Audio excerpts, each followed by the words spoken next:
look, I've said it before and I'll say it again. Content is king.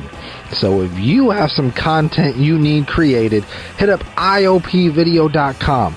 Video production, podcasting, you name it, we can do it. iopvideo.com. We make things look pretty.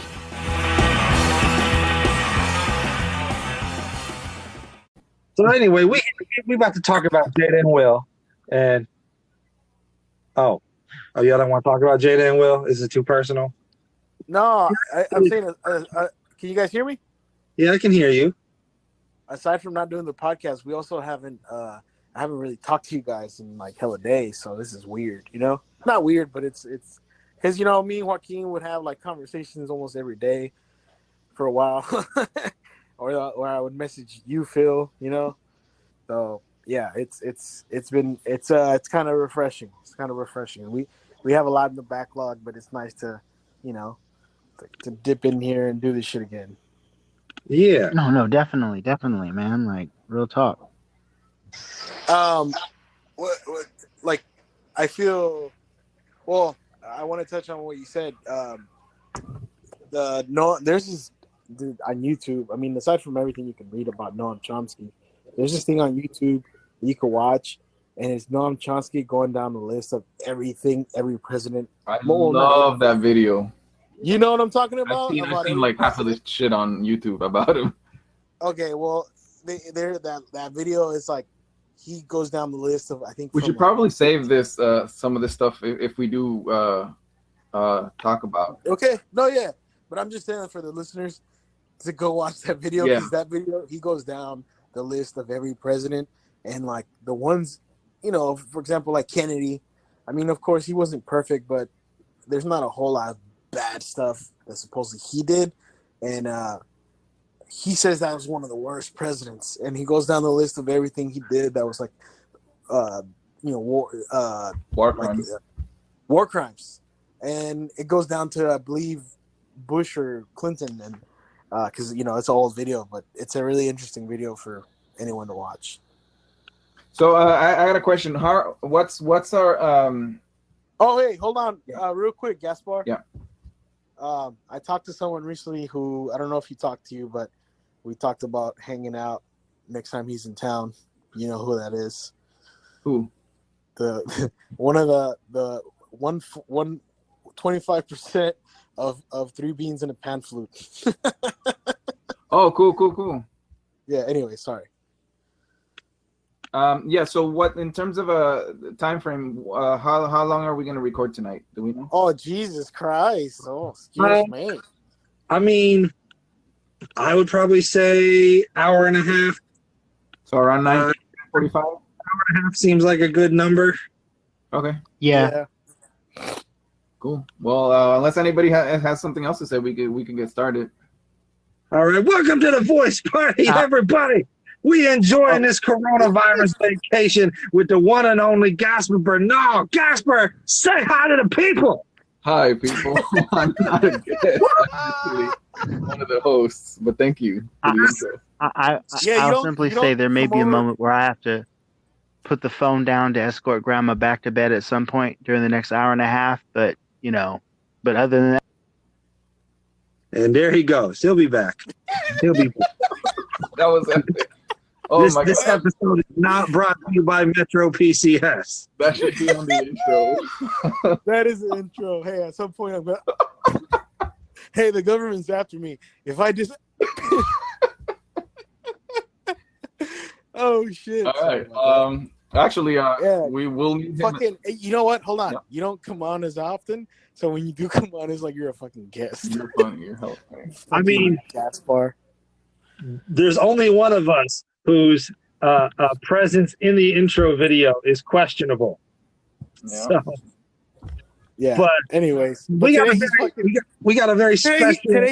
Today he's hosting this shit. It's like, what the fuck? He is. But you know what? We got a very special one for you today. Gasper, tell the people what we're talking about. Well, today we're gonna talk about racism. We're gonna What is that? Oh yeah, I love racism. Not the concept, but but talking about it, because people don't talk about it enough. And then we end up in shenanigans and the world burns and everyone blames each other instead of solving the problem. And we've touched on this a little in past episodes. You know, we had the Disney racism and Image Comics episode. We talked about it with JD Charisma. Of course, we had the BLM episode with the head of the Oscar Grant Foundation. So we've obviously touched on this one a bit before, but it's time we go in depth. And Gasper, I'm gonna let you take it away. Get us started with your racism talk. All right, let's do it. So I want to start first with the definition, right? In order to continue with this, we gotta kind of say what racism is, what racism isn't. Do either of you guys wanna add to this? Okay.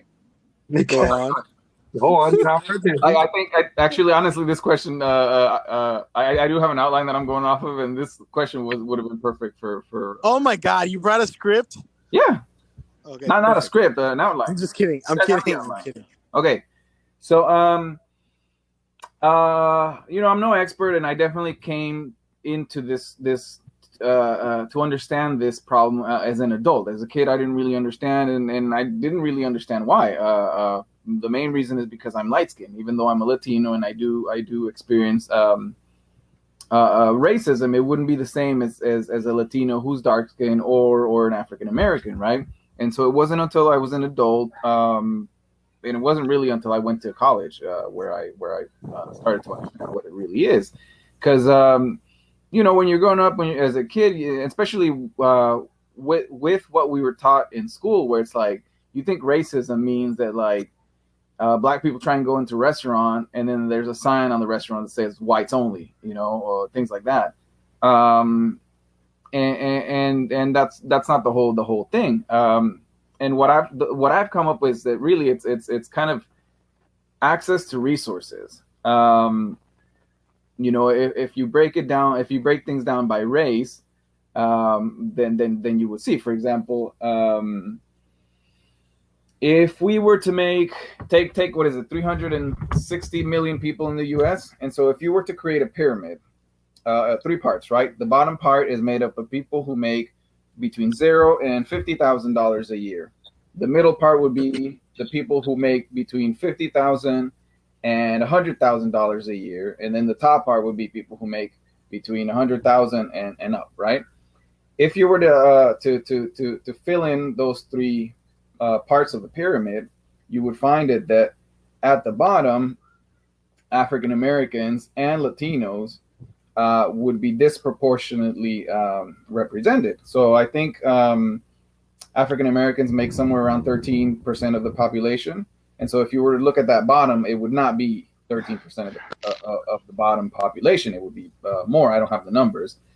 Same thing with Latinos. And then if you go all the way to the top of the pyramid, you would find it that Latinos and African Americans and other groups would be underrepresented. There would be less than 13% of African Americans. There would be less than for Latinos. It's I think 18%, right? Have I lost? Hopefully, I haven't lost you guys or the listeners. Yeah, and so. And this is true not just for if we talk about wealth, right? If we talk about representation in cinema, you would take, let's say, pretty much anything. If you were to take the top 20 grossing movies of 2019, you would find it that people of color are misrepresented. If you were to take the prison population, you would find it that people of color are overrepresented. If you were to look at people who graduate high school, same thing. If you were to look at people who graduate college, same thing. And if you look at the death rates for COVID, you find people of color overrepresented. So that's kind of the definition that I'd like to subscribe to. Which is not really talked about. I think sometimes, the racism we talk about is like the shit that's going on now, where like, there's an eruption on social media, and then you record the person calling you names, and that's like the very on the surface racism. Which I would argue it's not racism. It's actually not racism. Discrimination. Discrimination. Yeah, right. Yeah, because that prejudice. Yeah, Prejudice. yeah, and that sort of thing can go. Because racism is defined as like the system, right? Mm-hmm. Yeah, and then the system. So racism is the overloading, the overhanging system that branches out into things like employment and all that sort of stuff, government. Whereas individual prejudice is the person that says, "I don't like you because of the color of your skin." Am I wrong, or am I wrong? No, yeah, we're on the same page. Yeah.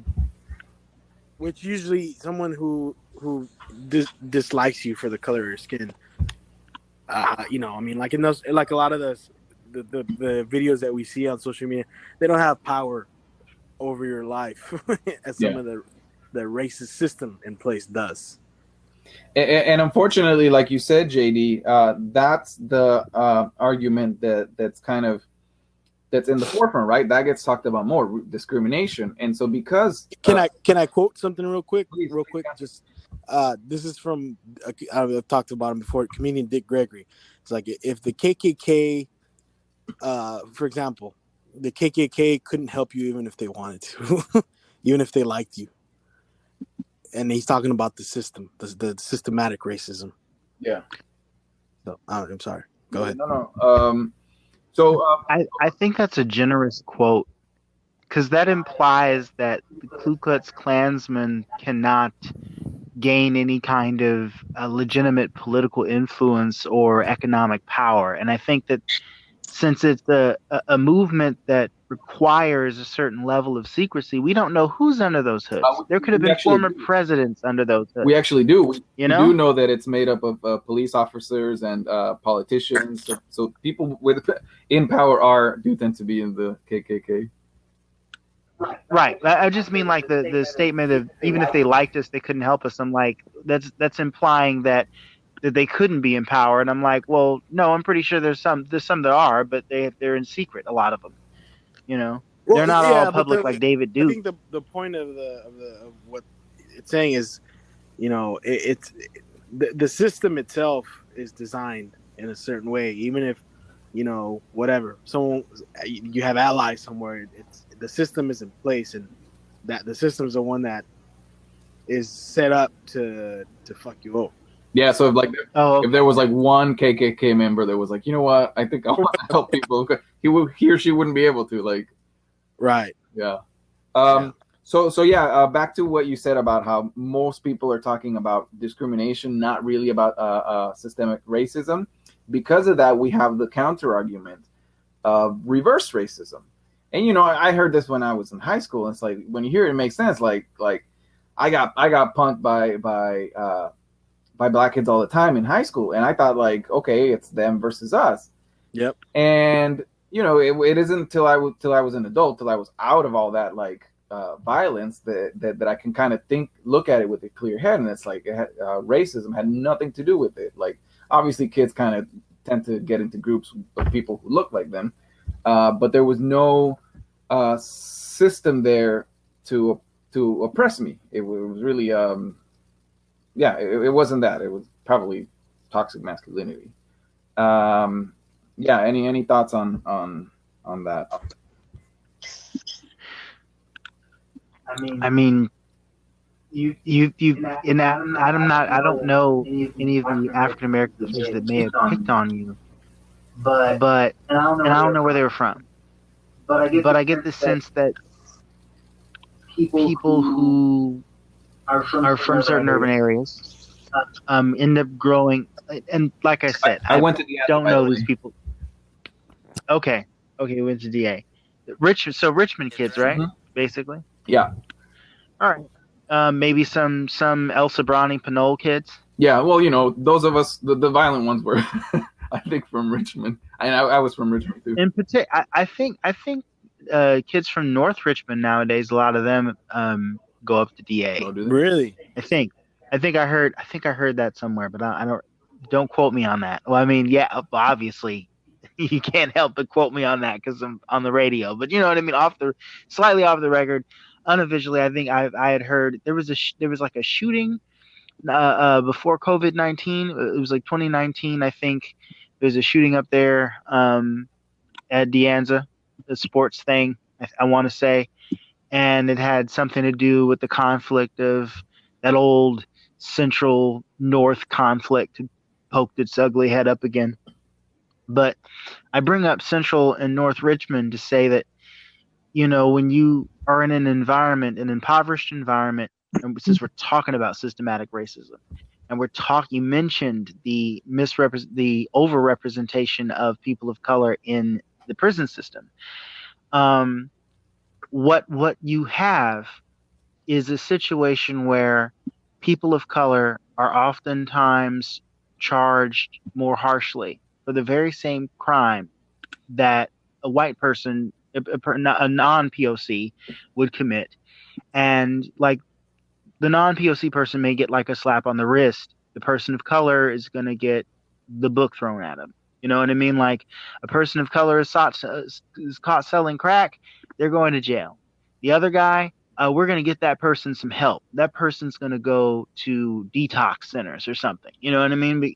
And what happens is you have a whole generation of young people whose parents are, whose fathers have been taken away from them for one reason or another. And some of them, are going in on trumped up charges, and some of them are guilty.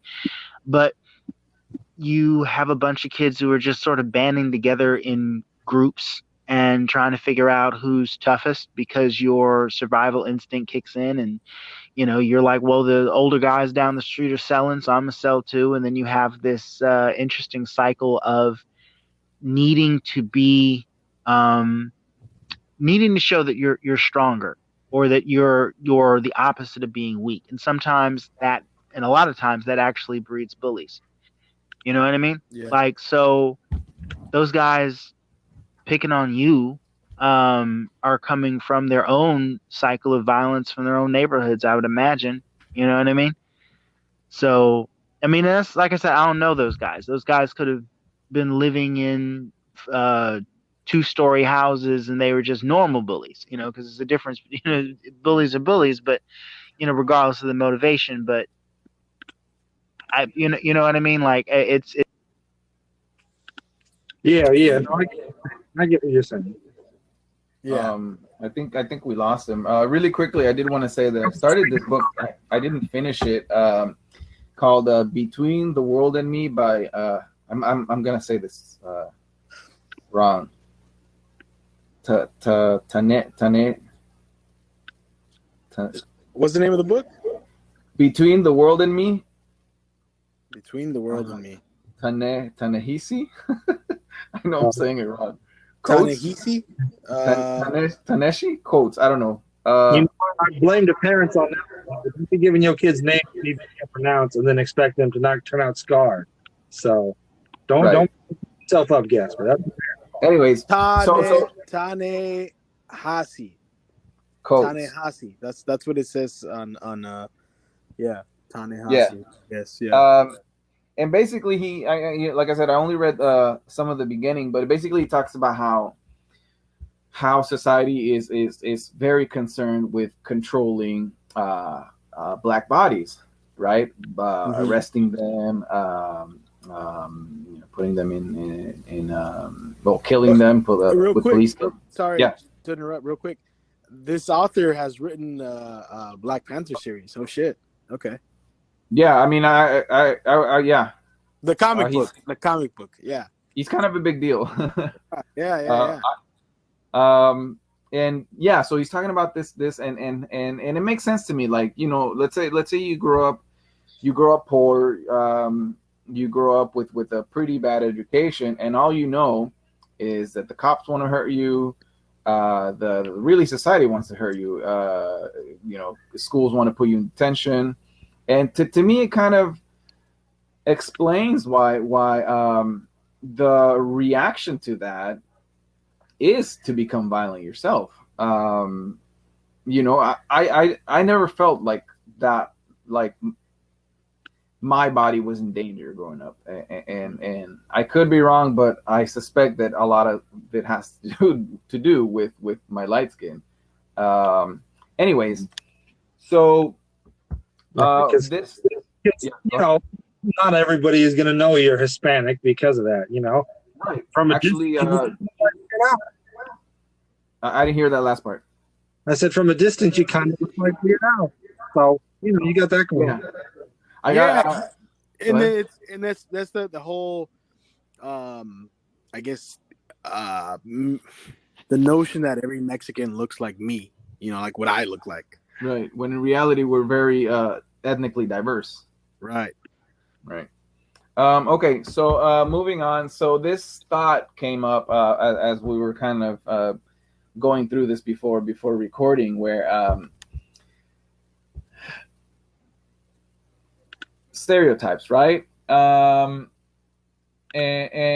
the question came up where let me see if I can find it.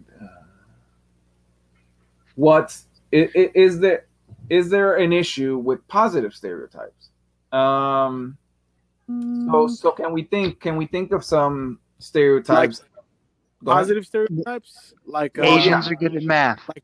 Like Indian people are all either doctors or whatever. Asians are good at math. Is that like a positive stereotype? Yes, they are. Yeah, sounds like I would love it. All African American men have giant dinguses. That's another one. Yeah. Yeah. Working, which can be good. Like Mexicans or Latinos, work ethic is good. Now here's the thing. I feel like Mexican worker stereotype. Yeah, there's like day labor, hard worker, but then there's also the sleepy Mexican worker stereotype. So Wait, say that again. I can't hear you, Phil. You can't hear me?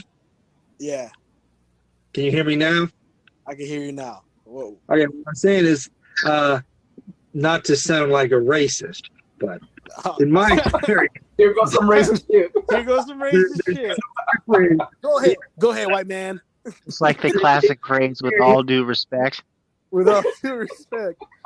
And then the N-word comes. No, I'm just kidding. I'm saying that, like, in my experience, there's two different, Mexican worker stereotypes. There's, the hardworking day laborer, but then there's also the sleepy Mexican worker. It goes. Where the heck? Oh, yeah, that's everybody though. That's like everybody. Where did that stereotype come from? I have no idea where that. Well, you know where it came from? I'll tell you where it came from. It came from the farm workers that worked in the early whatever in Mexico, where tourists would go to Mexico. And then the farm workers that worked like from fucking 3 a.m. or whatever, because it's so fucking hot. They wake up really early, like at 3, 4 a.m. to start working early, so they're not working in the hot fucking sun. And then what they would do is they would go nap under a tree at like noon or whatever, or whenever like the sun's coming up, and then that's when the tourists are out, and they go and they see all these workers sleeping, like all these lazy bastards, they should be working. And it's really because they're working against the sun. That's where that stereotype came from. I mean, I'm not saying that's, but that whole lazy Mexican sleeping under and you see that in pictures, kind of like you see those black. Yeah, that's where that stereotype came from. Because I'm gonna be honest, I've never met a lazy Latino, really. The especially immigrants, like those guys. Yeah. Those you've met me. Yeah, but I mean, your energy levels are on the same as mine. I wouldn't consider myself lazy. Right? No, I guess it is. Especially with immigrants, man. Like, it's that immigrant mentality. Like, I gotta work today, or I don't know where my next paycheck might come from, and I'm living day to day. I think it's also not just a immigrant thing. It's because the thing with Latinos, man, I think this is part of the reason why we work so hard. Like, the ones that do, is because they also live very, like, how some Mexican families are. They spend their whole paychecks partying with each other. Like, they spend a lot. I mean, I don't know how your Mexican side is, but like a lot of like working class Mexicans, they live paycheck to paycheck because they like to, and I don't mean to generalize, but like, especially the Mexicans in the hood. I would push back on that one. I see what you're saying. Yeah. But I don't think it's the party. I think it's the low wages, Right, no, combined with high mortgage, high rent, and high. I know that, but if you look at like the partying though, like Yeah. it has something to do with, of course, everything you're saying is part of it too, but it's also like, let's drink this shit away, in a sense. You know what I'm saying? Yeah. Yeah. Well, you know what Okay. they say: work hard, play hard, right? Exactly. That's what I'm getting at. Yeah. Sorry. So I want to focus on those stereotypes, right? So let's talk about the stereotype of black men having giant wieners. So pulling up Pornhub just right now. Right. So I would love it if I walk into a room and people just automatically assume that I have a giant wiener. Yeah. But are black men stereotyped? Does anybody think of like, okay, black men are they stereotyped as necessarily knowing about women's sexuality? Would you say that's a stereotype? Yeah. Because I've never I heard would it. say. I've never heard. Okay, men or black men know how to please a woman better, other than their giant wieners, right? I've never heard it. Have you ever experienced? I'm just kidding. Well, I think there's a misconception that the size matters, and that's where that comes from. Like, Yeah. I think the problematic thing with quote unquote positive stereotypes is it puts a lot of unnecessary, undue pressure and unrealistic expectations on someone. Because I've met Asian. I'm in education. I work in education when I'm not podcasting, filmmaking, rapping, and all those other things. And I've met some Asian kids that aren't good at math, and they feel like something's wrong really with pressured them. and put upon. Like there's something wrong with them. Like they have this pressure to become math experts because that's what's expected of them. And I got to say, look, I mean, you are not your stereotype. Just do the best you can. And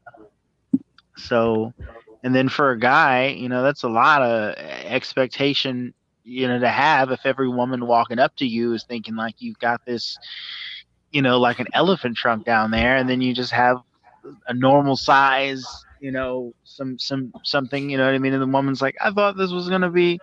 So, I mean, there are negative aspects to even the positive stereotypes. So you guys can tell me if I'm way off, but to me, here's another stereotype that black men have, right? Where they're thought of as more primitive, more animalistic, more violent, and to me, that those stereotypes match kind of having a being bigger. And so, if you combine all of those, where it's like we kind of think of a black guy as closer to an animal than say a guy of a different ethnicity, well, then is it really a positive stereotype? Am I making any sense? I see. If one automatically associates with the other, then no, it is not a good stereotype. I mean, in that light, I think what I brought up about the unrealistic expectations meets potential disappointment, and it's a pretty good example of how those positive ones aren't all that good either. But looking at it on the other side, that's definitely a different way of looking at the negativity of the supposed positive stereotype. Absolutely right. The other one, go ahead. Like even with the Asian kid is smart with math, that's interlinked with the idea that the parents are like super disciplinarian, possibly even, I think some of the stereotype is that some of them are possibly even cruel, and it's like, that's a negative, that's a negative connotation to be saddled with as well. Like, who wants to be looked at as someone that is, abusing their children? You know what I mean? Stereotypes, I guess no matter how you look at them, they're all kind of negative. So the other one is the hardworking Latino, right? Yeah. Now, when you think hardworking Latino, do you ever think doctor, lawyer? No, you think of a dishwasher or a gardener or something, or like a Zumba instructor or a jewel thief. Yeah, exactly. Yeah. Jewel So, thief. so those, I don't know. It doesn't sound I like a thought very positive. sophisticated No, it Frenchmen doesn't. still had the market on jewel thievery. You know, saying someone's a hard worker is good, but when you think he's a hard worker, go mow my lawn, bitch. You know, like, oh shit, like it throws whatever good, you know, comes from that out the window. It's like, oh yeah, he's a hard worker, but you know, only for these jobs. You don't think of, you know, running a Fortune 500 company or whatever. You know, Right, right. yeah. The other positive stereotype that I think we're running into recently is the strong black woman. And I was reading a couple of articles. They were talking about that, and it was I forget the name of the person who said it. I think it was an actress who said that you know, she's not a fan of that, because the problem with that stereotype is that it doesn't acknowledge a black woman as having the same shortcomings that other human beings have. For example, you know, being a victim of racism. It's like it'll hurt the black woman the same as it would hurt a woman of any other non-white ethnicity, right?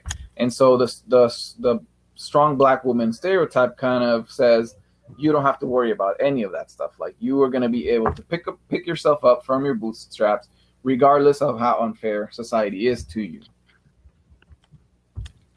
I think it's interesting that you bring that up, because Hollywood has its own unique subset of stereotypes that don't necessarily get played out in the real world in the way that we think of, like the hardworking Mexican, you know what I mean? Like, yeah, Hollywood will make references to these, but there are some unique archetypes that only exist in movies and not necessarily in day-to-day movies and books, that aren't necessarily depicted in day-to-day discussions, like the strong black woman stereotype, which in recent years I think I'm trying to think of some examples, but they have given some strong black women character flaws, like in Getting Away with Murder, as a TV show on ABC. There's a law professor, and she's kind of like, if I recall correctly, the actress sort of plays she has some interesting flaws going on. Put it to you that way. What comes to mind also, when it comes to negative Hollywood stereotypes, is anyone familiar with the stereotype of the magical Negro? Yeah. Mm-hmm. What is that? The magical Negro. So the magical Negro is a stereotype, like, is it, for just for reference purposes, example purposes here, Bagger Vance is a perfect example of a film that depicts the magical Negro. The magical Negro is a character that comes into usually more affluent or wealthy or whatever, you know, white characters' lives, and they're all knowing, they're super wise, they always say the right thing, and they coach the main character with all their wisdom on how to essentially succeed at whatever it is they're trying to do. And the magical Negro is like completely perfect in every single way. It's like having a male Mary Poppins that's African American, but for all sorts of things, just pop into your life and go, I'm going to show you how to get this amazing golf swing, and then I'm going to take my happy butt on up. You know what I mean? I only exist to further your plot and your existence in this film. And they don't really get to be characters of their own. You know, they're kind of these perfect, like token character. And I don't know. I had a conversation with a friend about it, and I said, well, at least it's a positive representation. Like, that guy wouldn't be able to make it without him. You know what I mean? Like, that's the Merlin to his King Arthur. He just happens to be black. But I can see how some people would look at that and feel like, nah, you know? Yeah, the argument is like it's on the surface like a positive, you know, African American or person of color character, but in reality, they're not really a character. They're there, in service of, the Caucasian person who's actually the main character. You know, they're not there for. So that's one of the issues with it is that the perception of what it is very different than how it's actually executed. Right. You know, and I could easily compare, Bagger Vance to Merlin. You know, in the classic King Arthur story, Merlin comes in and he's this wise old wizard who advises King Arthur to go and do the things he needs to do in order to become king and ascend, classic hero's journey stuff. And sometimes I look at a lot of the magical Negro pieces like, yeah, that's basically who this character is. They're the Merlin in the story. I think sometimes it's done better than others, and in a modern context with a sort of racial lens, it can be a bit problematic. But at the end of the day, it's really what the intentions of the creators were. Like, I don't know if the creator just wanted a carbon thing to just throw out, or if they were actually operating in this classic literary tradition when they came up with Bagger Vance. I'm not sure. An That said, example that I wanted to throw out there, because especially this is a comic book film, but I'm talking to Joaquin and Phil, yeah. This is one thing I noticed, that I guess it kind of, you see it as representation, but it also has a bad aftertaste. So in Captain America Civil War, it's Team Stark versus Team Captain America, and who is like both of those guys, the two main guys, their right hand man is a black dude, and it's just, I don't know why. War Machine. Was that? Yeah, War Machine and Falcon. War Machine and Falcon, and it's just like, I don't know. It's kind of like, here's another example. I think I've talked about this before. It's like, in CNN, or whatever, like Fox is known as the conservative, and according to everyone, that's the ones who are like the racist, whatever news station. They're more on the right. They're kind of they are constantly in a way in support of whoever is supposedly against colored folks. And when you look at people like Jimmy Kimmel or whatever, he represents more of the left, and he, more tolerance, which, whatever. But if you look at, okay, yeah, the Fox News may put certain things in more of a negative perception, But if you look at, like, for example, like the Jimmy Kimmel guy, and representation, he has what's his name? His little like right hand man, Guillermo. And but he never respects the guy. He's constantly having him getting drunk, and he kind of like talks down on him, like in a way like he's a lesser of a man. And that's the representation part, like, oh, he's, whatever. But it's not like Letterman and what was his guy's name? I don't know if you remember. I think I know you're talking. I can't think of the guy's name, but yeah, but it's not like Letterman that. has sidekick, yeah, right, or Conan has Andy Richter, and it's nothing like that. But you know what Guillermo kind of reminds me.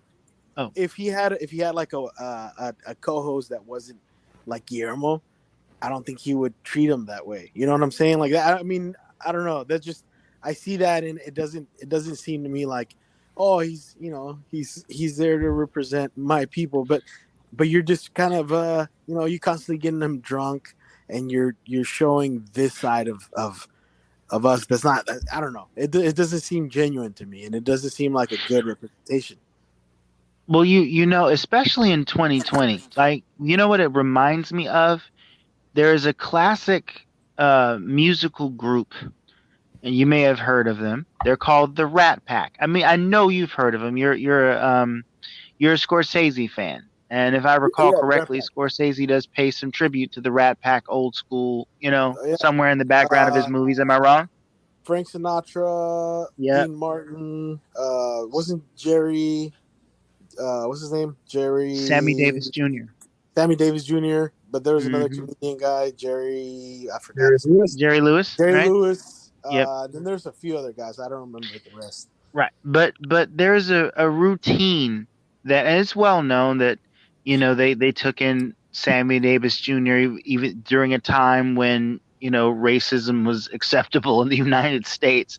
Right. And but even though that they worked with Sammy, they refused to work places that didn't want they refused to work places that didn't want Sammy to perform because of the color of his skin. They stood up for Sammy. They still had that one. There was like a little act they would do. There was a song called "Me and My Shadow." The implication was that Sammy Davis was the shadow through virtue of his darker skin, and there was also a sketch they would do on stage where Sammy was trying to get in on the act or whatever, and they were constantly pushing him to the side. The implication was that it was because he was black. Like, we don't want you in here. What are you doing? And it's supposed to be funny because Sammy Davis is in on the joke, but it's kind of in that Guillermo territory. It's been some years since I've seen footage of this, but that's kind of the idea. Now, I can understand why you should just be grateful to be here. Like, get the fuck out of here. You're not one of us all the way. I could understand why Sammy Davis and Frank and Dean may have all thought that routine was a good idea because of the world they lived in. Like Frank and I have no doubt in my mind that Frank and Dean probably respected Sammy as much as white men of the era could have. They probably even considered themselves his friends. Like I heard Dean Martin had said to Sammy, like, because I think Sammy was using drugs, and said, "Look, you have all the money in the world. Why are you on drugs, man? You get yourself clean." So they obviously cared about him, but they still had to come up with something to placate the insensitive audience. Like, the audience is gonna love this, and we would be fools not to do it, rather than completely be egalitarian about the thing and just ignore the fact that Sammy was black. They had to be a little disrespectful in order to pull in the tickets. So it's just one of those things. But in 2020, Guillermo should not, in my opinion, be happening. It's fine to have the straight man and the not so straight man, but if you're doing it at the expense, and the joke is, it's because he's Latino and not just because he's incompetent or something, then that's, you know what I mean? Like, it's totally okay to have the smart character and the dumb character in comedy. That happens all the time. Right. But if he's dumb only because he's Latino, or only because he's Asian, or only because that's not fair. You know what I mean? Right.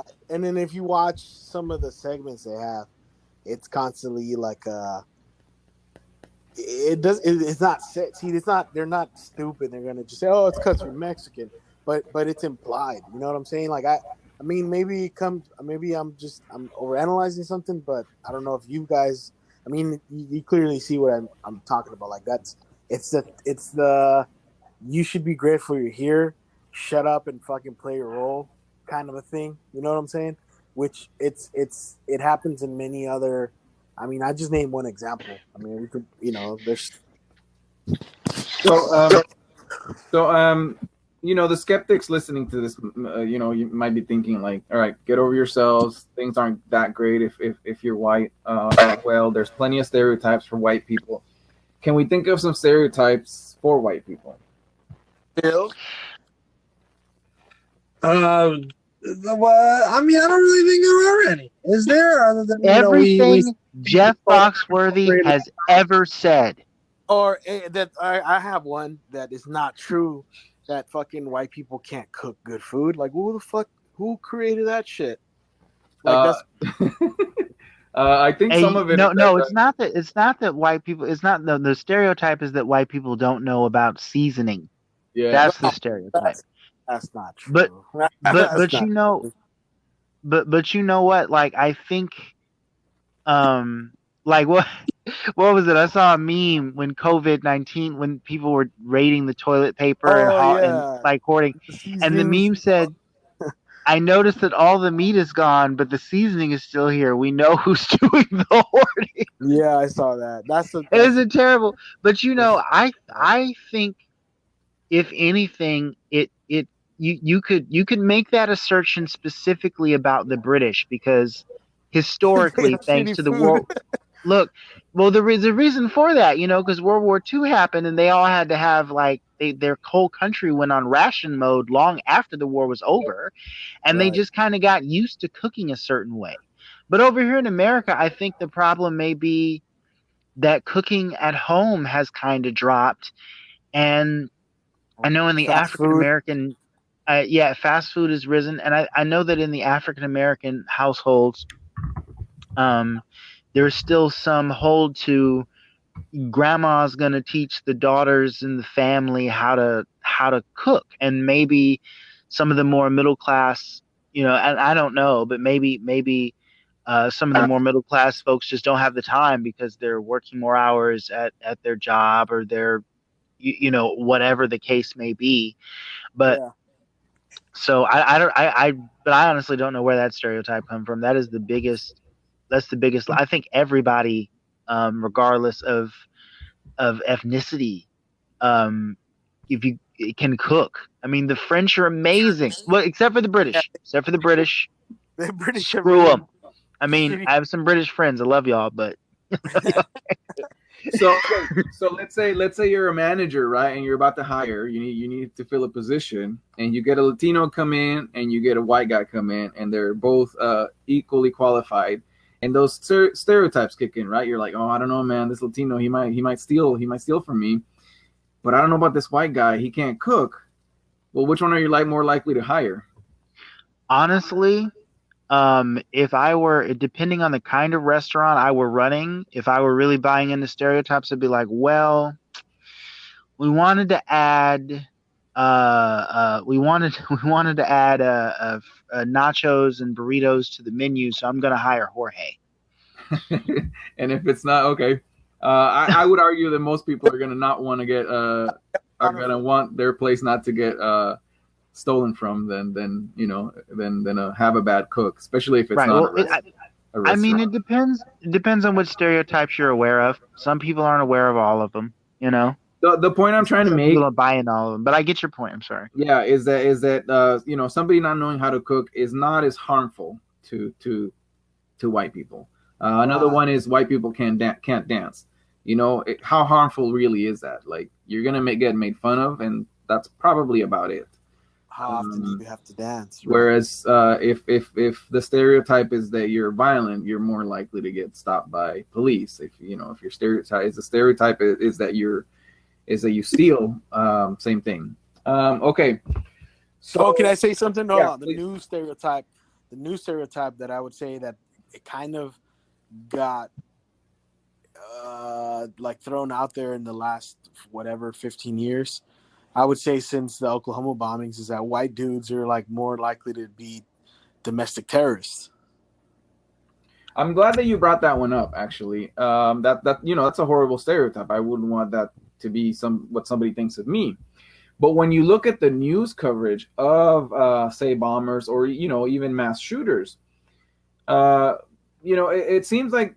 And hold on. Yeah. Can I just finish it? Yeah. I'll say this is amongst. I think that stereotype it's not necessarily like something the media throws around. It's something that we kind of just, as a people, have decided based on what on like Columbine. Well, it's not just one. No, right? No, I'm talking about like Oklahoma, Columbine, fucking all these that have happened. What was it? Sandy Hook, all that shit. Yeah, it's a lot. It's a lot of them. Yeah. So when you look at the media coverage, they try really hard to focus on the humanity of the shooter, which you look at the way George Floyd has been covered. People can't see. To me, it seems like people can't wait to point out that if he had committed like that, and not just George Floyd, it happened with Oscar Grant, and it happens with countless of people who are victims of police shootings. So there definitely is a double standard based on what your race is. And what gets me is people, and my aunt had said this once before. It doesn't really matter what what any of these folks were doing before they were killed. They deserved to be arrested, and then, especially if they weren't resisting arrest, they deserved to be arrested and brought before a jury of their peers if it's that serious. Yeah. But none of the people that have been killed made it, except for like Sandra Bland, and I know it's supposedly a suicide, but we all know that's baloney. But none of the people who've been killed made it to prison. None of them made it to jail. None of them got to see a lawyer or anything. They've just been executed, like right then and there.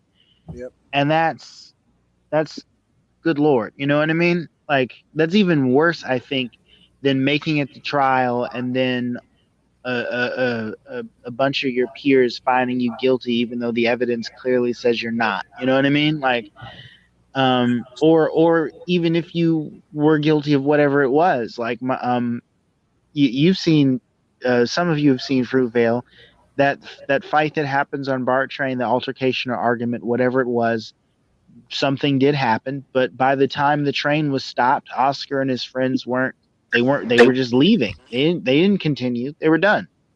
Like, George Floyd was killed because he had given $100 bill or some big bill to the store he patroned on a regular basis, and it looked like it may have been phony, and their policy was to alert the police. I don't know if that's a city law or ordinance or what, but there's just what the store's policy was. They didn't know the police were going to kill him. They were just like, hey, can you come and check this out?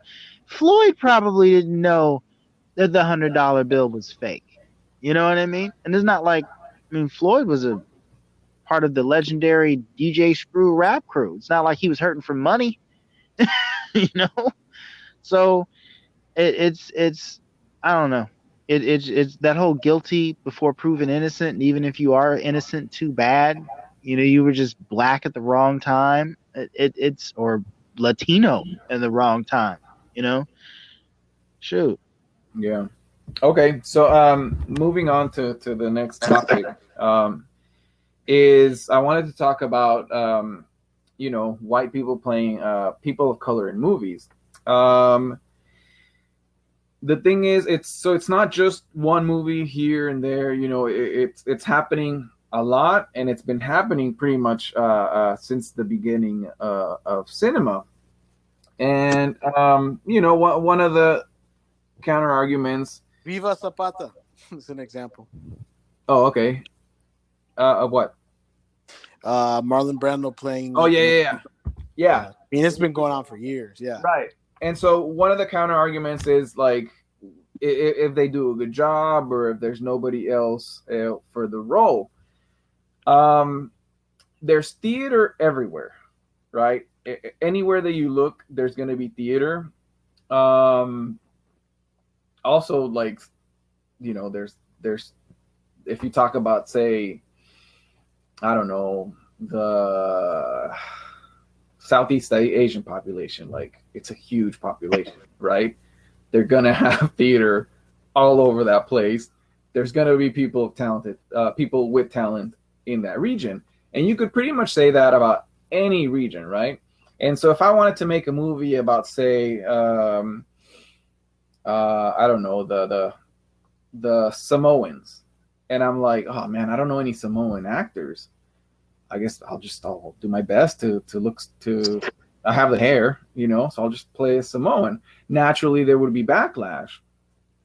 It would be, I feel like it would be hypocritical. It's like, or not. I don't know if hypocritical is the correct word, but it's like, let's say I'm some like big shot Hollywood director, and I decide to just cast myself as Samoan. Like, I have the resources to look for somebody, and it doesn't have to be Samoan. It could be any group, any single group. Like, the resources exist to find somebody who is of that group, who represents that.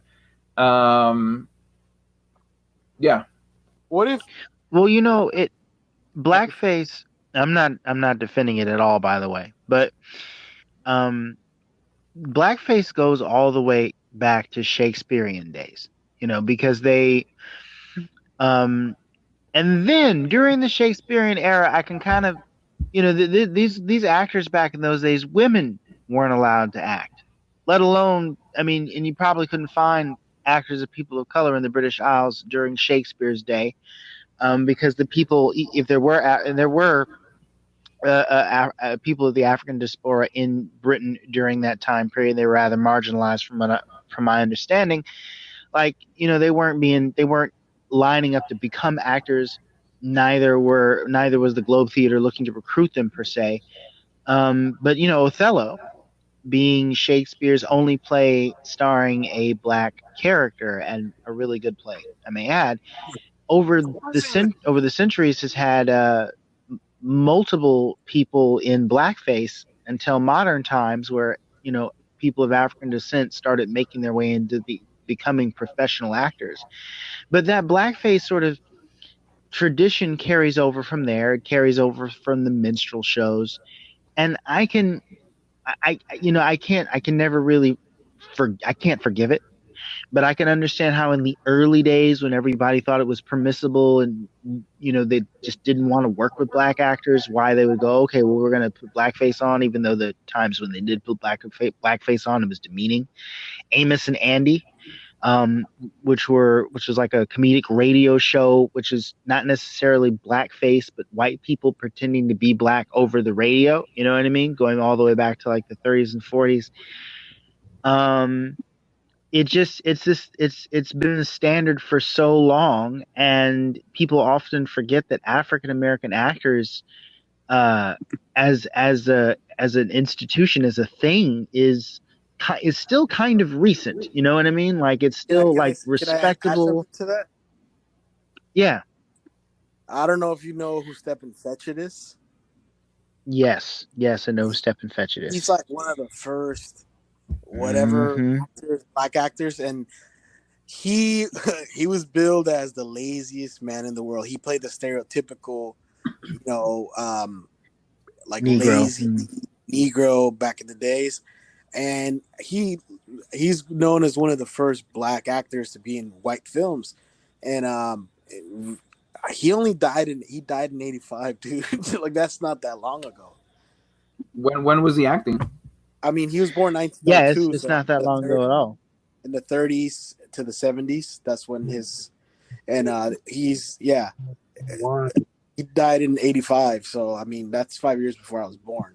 Like, the fact yeah, right. Like, that's how crazy. Yeah, it's not that long ago. And it's just, it's one of those things where we're living in an era now where I think there are more black actors in Hollywood than ever before. And it's like that old excuse of, well, we can't find anybody that they used to attempt to use even back in Sidney Poitier's day. That is worn thin as paper. It's like, maybe back in Poitier's day, you could probably try your best to get away with it and say it's because we don't have any talent or whatever. But now it's like, there are so many. And there are so many good ones. There's no reason for you to. The only time in the last 10 years where, and I would say it's never been cool, but the only time that I've seen blackface and I actually enjoyed it was in Tropic Thunder, because it was a parody of how stupid blackface is. It was poking fun at the institution of blackface. That, right. and an episode of in method acting, and method acting. That, and an episode of Mad Men where one of the characters, they're at like a garden party, these upper crust characters, and one of the characters is singing in a barbershop quartet, and he's got blackface on. And this is a show set in the 60s, following like Madison Square Avenue advertising executives. And it makes sense for the time period of the show that one of those, posh, rich, affluent characters would be insensitive enough to wear that mask out at the garden party for whatever reason. Like, I'm like, okay, they're doing that for historical accuracy. They're not whitewashing any, they're not sugarcoating anything. They, you know what I mean? Like, it isn't a dig at me personally. It's like, oh, this was a thing they did, and this is another reminder of this was the 60s, warts and all, you know what I mean? So I'm fine with things like that, where it's like, clearly we knew this is what a well-known character in the series. So it's like he wasn't trying to pass off as someone black. He was actually trying to do a minstrel show routine. And it was a brief segment, and then Tropic Thunder. So stuff like that, I'm like, okay, fine. But for you to just do an entire film and where one of your main characters is exemplifying a stereotype or just in blackface in general when there's no need, can't take it. So I wrote down a list of movies that do cast white actors as people of color, and it's not that big of a list considering the amount of movies that where that has happened. But I did write down movies that are either recent or iconic. So those movies are Elizabeth, Michael, and Marlon, which I think that's a TV show. Breakfast at Tiffany's, The 33, Avatar: The Last Airbender, Othello from 1965, West Side Story, The Lone Ranger from 2013, Cleopatra, Exodus, Gods and Kings, Prince of Persia, Sands of Time, Short Circuit, The King and I, Batman Begins, Drive, Touch of Evil, Lawrence of Arabia, Carlito's Way, A Mighty Heart, Ghost in the Shell, Birth of a Nation, Gods of Egypt, Noah, Doctor Strange, Power Rangers from 2017, Death Note, and this one, might be controversial. Every single movie made about Jesus. Yeah. Why Doctor Strange? I get the idea that we're expanding on blackface and going into other races as well, but why Doctor Strange? Because of Tilda's the ancient one. Yeah, the ancient one is supposed to be an Asian guy. She played, but here's the difference with the Doctor Strange in particular film versus the others you listed. For one, it would be considered like, I guess this would be Asian face if they had went along with the original origin. In the film, they actually change her background. I believe they say she's, or at least they imply that she's supposed to be a Celtic wizard and not like an Asian one. You know what I mean? Like, I think that's the implication that they make. Like, she's not of Asian descent. I think they make that kind of clear. They also mentioned the original ancient one, the Asian guy. They mentioned him in something else, right? In the movie. Yeah, I think they do. I think they mentioned that there was one before her. So my whole thing with that is it's not Asian face. Like, they didn't turn her into an Asian. They just made up a brand new character and made that character a white woman, which that's a different issue. That is, are we okay with taking comic book characters and then changing their ethnicity for the sake of diversity? And that's a whole nother conversation. Are we okay with it? There's something else that I wanted to mention. Can you hear? Yeah. Oh, okay. Well, there's another. I think this film is still being made. It's Shia LaBeouf. I've never said his name. Shia LaBeouf. I don't know how you pronounce that. There's a whole song called Shia LaBeouf where they creepily echo in chorus. Shia LaBeouf. It's Shia LaBeouf. Okay. Well, he's in works right now to make this film about. I believe he plays a cholo. Like a East LA cholo, and there's a picture with him, and he's got like if I'm not mistaken, a Virgin Mary tattoo on his chest, and he's like all choloed out. But the thing is, like, one of the things that this guy who he heard about this there's this article. I saw the video. He's watching it, and he's talking about the person who wrote this. He's like, first of all, the whole cholo thing. You don't have to be Mexican to be cholos. There's a lot of like the cholo culture is like big in Asia. There's a lot of Armenian and like Middle Easterners that are part of it. It's not particularly so. It's like the thing with some of the outrage too is it's like it's coming from people who just want to stir shit up. Yeah. I would make the argument that if you're, and you could refute me if you like, but if you're playing a character that's Latino and a white person is cast instead of a Latin American actor, let's not forget that Spain, which was a country of Europeans, colonized that area. So to me, it's perfectly feasible that someone coming out of Mexico and being involved in the Cholo culture, or being involved or living in LA, or being a Sereno for that matter, could have blonde hair and blue eyes because some of the Spaniards had blonde hair and blue eyes and settled over in Mexico. Why not? I'm glad that you. Sorry, go ahead. Oh yeah, that was let me say something real quick though. We don't even have to go back that far to fucking to the Spaniards. In like the Civil War era, a lot of Irish immigrants went to Mexico, and like look at Canelo. Canelo, if you didn't hear him talk, you'd think he's like fucking, sounds like a leprechaun. Yeah. Yeah.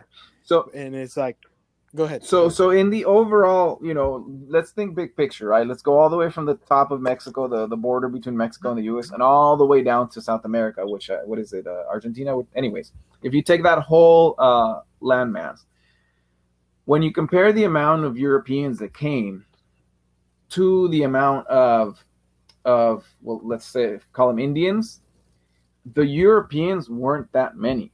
Like a lot of Europeans came and they came in waves. But when you compare it to the amount of Indians that are still there, it's not that many. And so the majority, in fact, argue that a lot of those places had more Africans imported to be slaves than Europeans. And you don't see as many people of African descent playing Latinos. And there definitely seems to be an imbalance between people who are Indian playing Latinos and people who are of European descent playing Latinos. It's tipped over in favor of people who are of European descent, and I think that's kind of where a lot of the anger comes from. It's like if it was proportional to the population, it's like, well, no big deal. But it's like, to me, it seems like every chance that a movie gets, it's gonna cast a white person. There weren't that many Spanish people in Latin America to justify the amount of times that a person from European descent gets cast as a Latino. That's a good point. On the subject of Afro Latinos, I think they are probably the least represented in Hollywood films. I can't even think of a Hollywood film where I've seen, and I'm drawing a blank. I'm trying desperately to think of a Hollywood film where I've seen an Afro Latino. And I read about them in the history books. The slave trade, the Atlantic slave trade, had a stopover in the Spanish-controlled territories before they went on to the Americas. So some of folks that looked like me were sold in that area, but I don't know a whole lot about the black population in Mexico, and if I just relied on Hollywood movies, I wouldn't know a dang thing about them. Yeah, you ask a Latino what they are, and they're gonna say they're part European and part Indian. You tell them, oh, maybe you're black. No. That's usually what you're gonna hear, and it's like, yeah, we are. We just don't want to admit it. Yeah. Okay. Any more thoughts on this topic before we move on? I'm trying to find a way to talk about Tiptoes. I can't find a segue. So I'm just going to talk about Tiptoes. Do y'all know what I'm talking about when I say Tiptoes? No, I don't.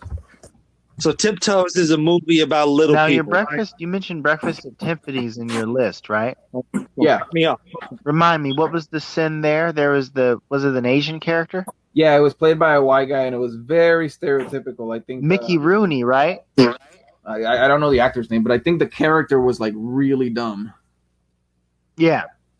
Yeah. Oh, is that the one where they? Have you guys ever seen? What's that film? I'm sure some of you have seen this. The Dragon, the Bruce Lee film. Dragon, the Bruce Lee story with Jason Lee. Yeah. Remember that film they're watching? He goes into a theater with his girlfriend to watch some movie where they're doing the stereotypical Asian. It's a really like 60s film. I don't know if you remember that. And he's looking at it. He gets angry because he didn't like that representation. That's what he fought for. Kind of like we were talking about J.D. Charisma. Like there's not a lot of like Bruce Lee was one of the first hot Asian guys on film. Yeah. Well, I'm going to use representation to talk about Tiptoes. So, has anyone seen Tiptoes? No. So, Tiptoes is a movie about little people, right? A regular woman is dating a little person dude. Got to bring the little person dude to meet the family. Shenanigans ensue, right? Now, the movie has Peter Dinklage in it, but Peter Dinklage is not the main little person. The main little person is Gary Oldman walking on his knees. Oh shit! I've never heard of this. Yeah, it's a movie called Tiptoes. It stars Gary Oldman walking on his knees, pretending to be a little person, even though you have Peter Dinklage in the movie. Yeah. Right. I was saying. So, you want to talk about representation. You want to talk about, able-bodied, straight, white male walking on his knees, pretending to be a midget. I mean, Well, I got something to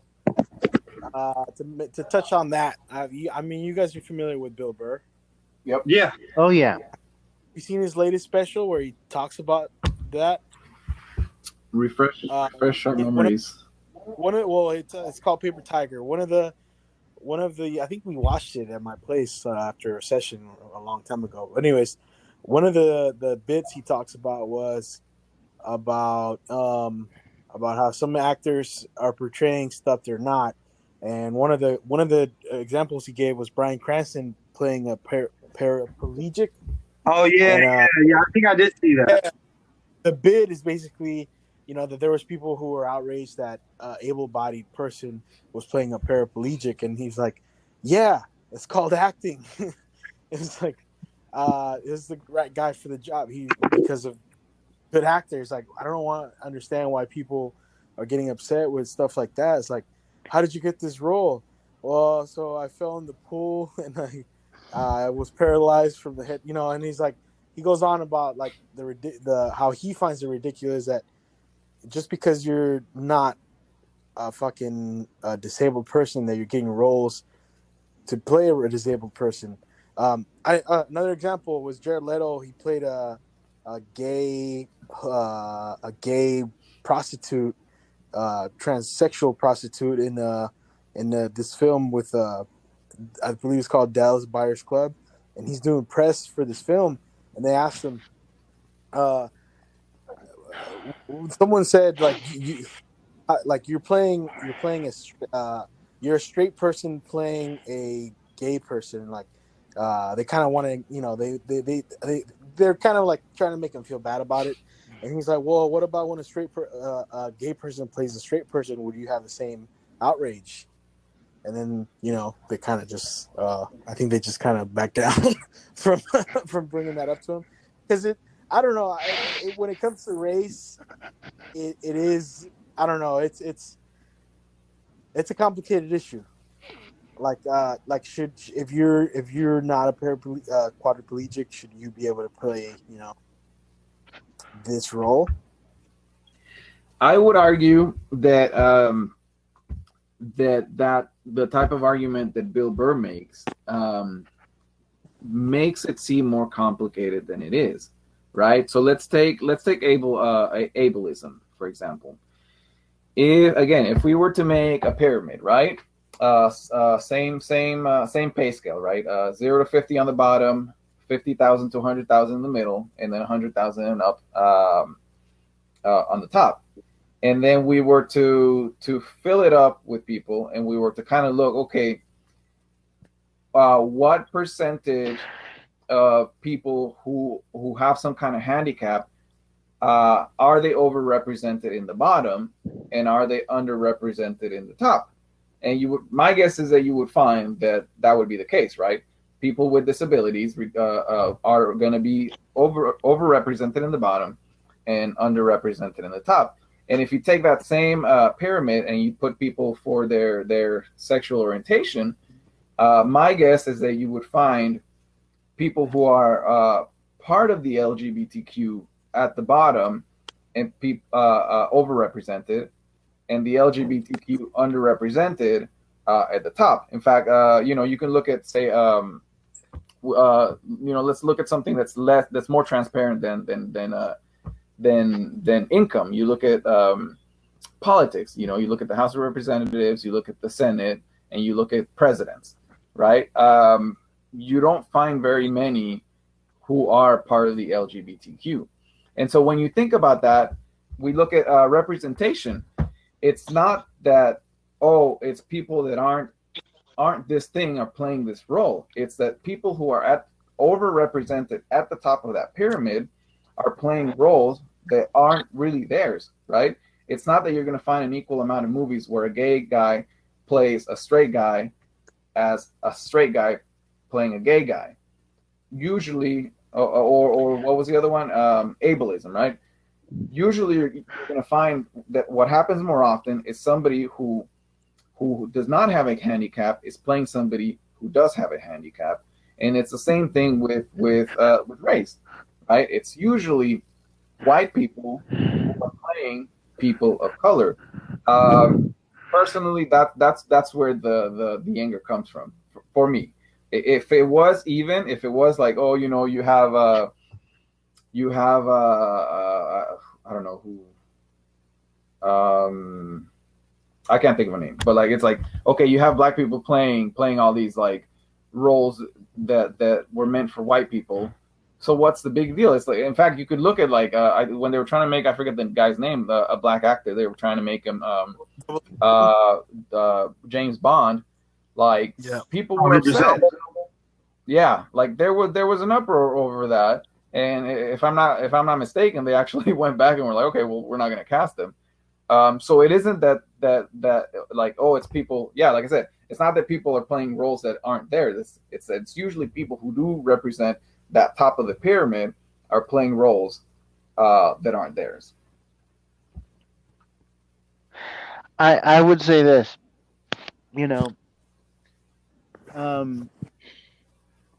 James Bond. I'm a big fan when it comes to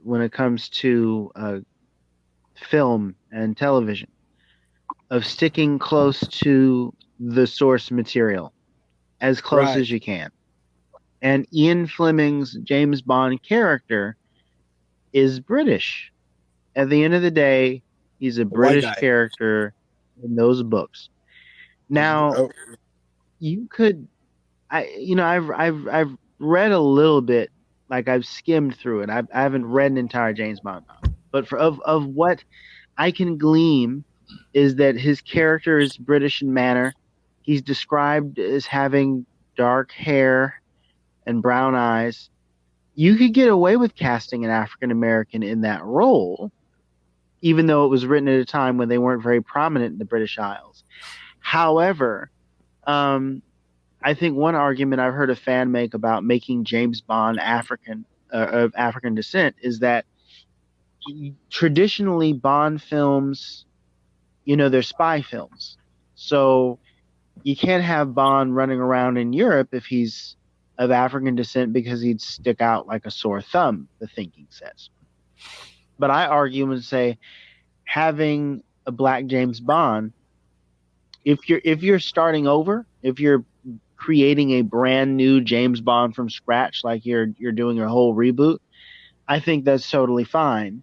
But if you're saying that Idris Elba is Daniel Craig's character that we've been following for the last decade or so, that's gonna require quite a bit of suspicion and disbelief from me, Yeah.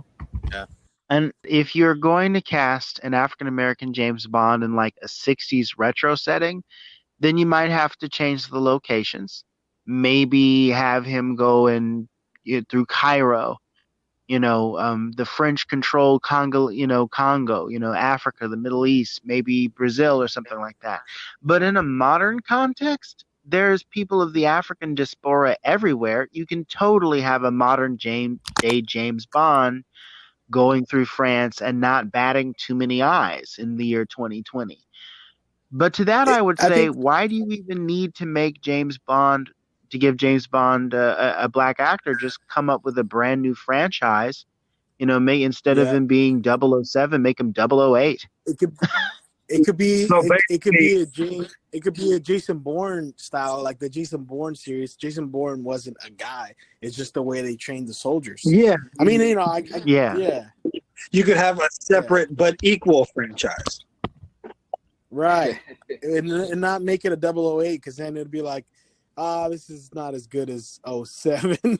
And then right. So with James Bond, when it changes actors, does it always start over, or does it continue the saga? It's usually implied that it's the same guy, but it's like a loose continuity because, like, obviously he hasn't been doing it for 60 years, like in real life. But then there are winks and nods, like in Die Another Day when Pierce Brosnan's James Bond is in like Q's lab, and there's like there's like the jetpack from Russia with Love and the octopus submarine from Octopussy, and there's like all these props from like old James Bond movies, and it's implied that all this stuff kind of happened, but it's like a loose continuity. It's not like everything. It's like a comic book. It's like a comic book universe time, what they call a sliding time scale, that Marvel and DC have. Can I say something about this? Yeah, I think we talked about this the day we had our conversation about this on our little thread. Is okay. Let's say I want to know.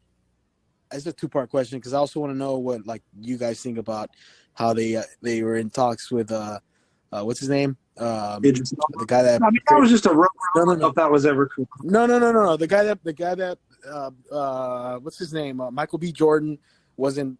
There was a rumor that he was going to play Superman, and you know, I mean, if 007 had this much whatever. Anyways, whenever it comes to stuff like that, or you know, they want to make this other character a Latino character or whatever, and it shows like a forward-thinking world, a more progressive world, but it's the problem I have with that is like it's only in film because a lot of the stuff is not changing in real life, and when you see stuff like that, like they're gonna make 007 black, it kind of gives you the you know, it kind of cheats you into thinking everything else is good now because we're seeing this. And I think, I don't know, maybe it's set up to be that way. It's a trick of the time, you know, like, no, racism doesn't exist. We have a black president. So it's kind of like what's happening now where they're like, hey, look, we got rid of Aunt Jemima and the Redskins are having to change their name. And look, we fixed all the problems. Yep. Yeah, exactly. Like when and then look at the time where Aunt Jemima was, when they got rid of her. It was during the George Floyd protests. Like, you know what? I hear what you're saying. We're gonna the Redskins are changing their name probably to. Like I know the Navajo have come out and said it suggested that if they're going to change the name from Redskins as they've said they're going to, that they should use the name the Wind Talkers. The Wind Talkers were a special Navajo led squadron during World War II, and they essentially used the Navajo language as code over the radio so that the Germans wouldn't be able to tell where the Sam Hill, the Americans, were planning when they would listen in, because Germans didn't know Navajo. You know what I mean? And they could just teach it to the U.S. soldiers, and that's kind of what they did. And I'm like, it doesn't have, it's not the catchiest name, but is a very respectful. I'm like, okay, all right. I mean, when you learn the history behind it, you're like, oh, that's still Wind Talkers. But if you don't know the history, it's kind of like, yeah, the Washington Wind Talkers. Sure. As an aside, but to your point, can I would say say this. Huh? Can I say something about the Wind Talkers? Yeah. Oh, yeah. The Wind Talkers. The suggested, the Navajo suggested that they change. No. I know. Redskins. Yeah. But to your point. Yeah. No. I just want to say something about the Wind Talkers. Oh, okay. Go ahead. Throw it out. Sorry, brother. He was a descendant of Sitting Bull, and he also told me that his grandfather was also great grandfather was a Wind Talker, and he said that some of those Wind Talkers, they didn't sign up to be Wind Talkers. They were pulled, kind of like stolen from their tribes, and kind of forced into training. And if they got injured in war, they had a guy assigned to, which I guess in the movie that they made, they kind of touched on with Nicolas Cage. If you were a Windtalker and you got hurt, where you could possibly be taken in as a hostage, they'd have that guy who was assigned to guard you, wink, wink, to just kill you, so that if they took you in as a POW, you wouldn't be able to teach them your language. So I don't know. It's just a little interesting little thing about the Windtalkers. That is some CIA level treachery right there. Which is why I've often said, of all the law enforcement branches in the United States, I would not want to be a CIA agent. I don't want to work for a company where either one of my trainees or one of my colleagues is going to put a bullet in the back of my skull because they suspect something.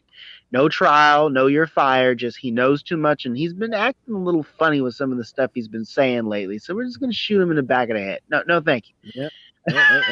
There's no retirement from that job. But no, No. like, but what I was going to say is, all these companies and Hollywood making these changes, they are making changes that they can make. Like, Hollywood can only either reflect what they want the culture to be. A filmmaker can only reflect what he wants the world to be, what he's worried the world will become, or what he sees the world as it is. But a filmmaker, unless they're a congressman, cannot, or a city councilman, or sitting on the policeman's board, unless they are one of these things, they can't actually sign a paper or put out an executive order to jail killer cops or to punish killer cops. And the Aunt Jemima people cannot do that either. But what they can do is maybe switch out a racist stereotype to show some form of solidarity for the cause of racial justice. Like, right. I mean, all I do is make syrup, so I can't really put the cop that killed George Floyd in jail, but I can change the syrup label to show you more respect as a symbol of being anti-racist.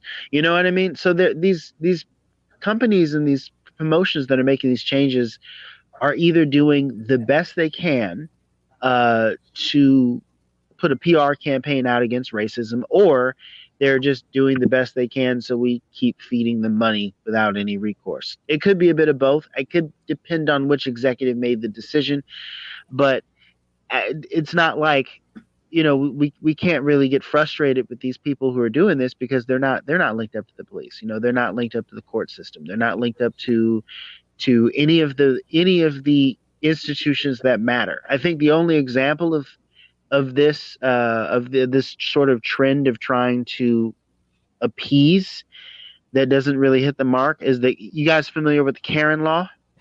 Yeah. But explain so that in case the listeners aren't. Yeah, so I've only heard about it. So here's an example of a group of people who clearly have the power to actually do something about this police brutality business, and instead they give us the Karen law, which is kind of a half step. So the Karen law, I think in San Francisco passed this. The Karen law basically allows for there to be a fine against anybody who calls the police baselessly on a person of color.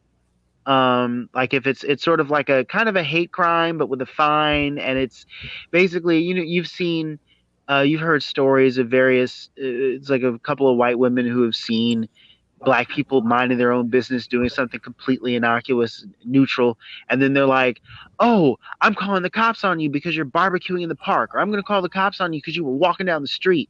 And now the city's just like, oh yeah, if you do that, you're wasting the cops' time, and we're gonna fine you, Karen. So they called it the Karen law. Oh, did they call it something else in New York because of that lady who called the cops on that guy at the park and she was choking out her dog? The Amber something or Amy Lee law? Yeah. So I mean that's a nice gesture, and I'm glad that there's another incentive for someone not to call the police on me while I'm walking down the street, minding my own business, listening Right. to Talib Kweli probably, but Yeah. but it doesn't fix the. It's a roundabout way of saying we aren't going to sanction the cops for killing you, but we're going to put one more hindrance on people calling the cops on you. And I'm like, that doesn't quite solve the problem, guys. That's kind But of like the DACA thing. Like, you know, they were trying to pass this Dreamer Act where a lot of these kids, they're law-abiding citizens. They were raised here. They weren't born here, but they were, you know, they're American in a lot of ways. And you know what the Dreamer Act was basically, they just want to be able to be, you know, okay, yeah, of course, citizenship, but they want to be able to go to school. They want to be able to work at other, you know, without having to hide their identity. And I guess the DACA was a good, you know, it's not exactly. It's like you ask for something, and they give you a chewed up version of it. Didn't it come right before the 2012 election? Yeah, it did. It did. After like they were pushing for it since like 08. Oh, I wonder So if they this- were related. Yeah. So, So if Have you you want to got- ask for shit, make sure you ask for shit right before election. yep, so always and shoot right high. before. Shoot high. So that, Yeah, well, nobody was asking for the Dreamers thing. We were asking for something else. right.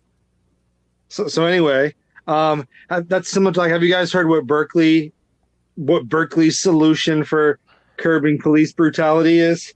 No. It's so Berkeley. Basically, I You was know, reading. even Dungeons and Dragons came out and announced that they were going to hire like Something before. more creators of Wait, hold color. on. I hear two people talking over each other. Oh, Yeah, sorry. I'm trying to I talk, heard Phil Martin. first. Oh, Yeah. I didn't even hear. So let me Yeah, that's reboot my weird. screen. Hold on.